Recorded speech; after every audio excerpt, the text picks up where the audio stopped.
अस्सलाम अलैकुम दोस्तों। ये कहानी है एक लड़की की।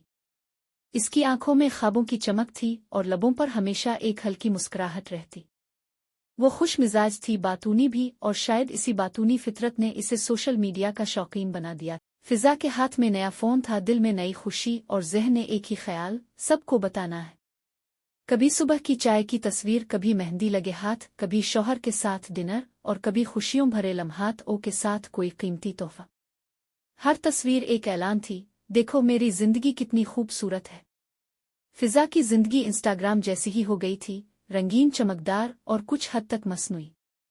इसका शौहर आदिल नरमगो और सादा मिजाज इंसान था।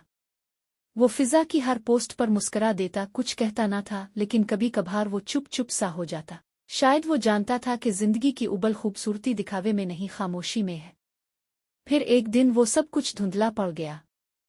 आदिल की कंपनी अचानक बंद हो गई। महीने भर की तनख्वाह बाकी, मुस्तकबिल बेयकीनी का शिकार हो गया। फिजा ने पहली बार कोई तस्वीर नहीं डाली। वो ना जानती थी कि कैप्शन में लिखेगी क्या। दुआ करें अब शौहर बेरोजगार है। नहीं, ऐसी बातें इंस्टा पर नहीं आती। दोस्तों की महफिलें भी छनने लगे, दावतें कम हुई और व्हाट्सएप पर पैगामात का जवाब आना बंद हो गया। एक शाम वो दोनों छत पर बैठे थे, नीचे शहर की रौनक और दिल में अजीब सी खामोशी। आदिल ने फिजा से कहा, अगर तुम साथ दो तो मैं दोबारा से कुछ शुरू करना चाहता हूं, छोटे पैमाने पर, लेकिन अपनी मेहनत से। फिजा ने सर हिलाया, ना कैमरा ऑन किया, ना स्क्रीन शॉट लिया, बस दिल से एक फैसला किया। अब दिखावा नहीं, सिर्फ मेहनत होगी। चंद ही हफ्तों में उन्होंने एक छोटा सा कपड़ों का स्टॉल किराए पर लिया। आदिल कपड़े लाता, फिजा तरतीब देती, खुद हाथ से फोल्ड करती। वो जो कभी ब्रांड्स के लान की तस्वीरें लगाती थी, अब सादा कॉटन के सूट खुद हाथों से पैक करके ग्राहकों को देती। कभी कोई दिन खाली जाता तो वो दोनों घर आकर सिर्फ चाय पीते और एक दूसरे की हिम्मत बंधाते। कभी कभी दिल में आता, काश किसी से कहूं कि मैं कितनी मेहनत कर रही हूं, मगर फिर दिल खुद ही कहता, मेहनत दुखाने की चीज नहीं, समर खुद बोलेगा। महीने गुजरते गए, स्टॉल छोटे से दुकान में बदल गया। अब उनके कुछ मुस्तकिल ग्राहक थे, कुछ मोहब्बत से सिर्फ उनसे खरीदते।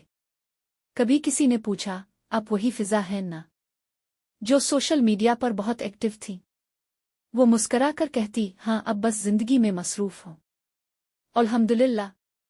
ना इसने दुकान की तस्वीर डाली, ना कमाई के स्क्रीनशॉट्स, ना दिखाया कि इन्होंने दोबारा गाड़ी ली, ना बताया कि 2 साल में हज की सादत भी मिली। बस एक दिन इसने स्टोरी पर एक सादा सा कॉल शेयर किया, जो नेमतें चुप रहती हैं वो देरपा होती है। फिजा ने सीखा था कि जब रब देता है तो इसे सिर्फ दिल से महसूस किया जाता है, लोगों को बताया नहीं जाता। अगर आपको ये कहानी अच्छी लगी तो लाइक, शेयर और सब्सक्राइब जरूर कीजिए।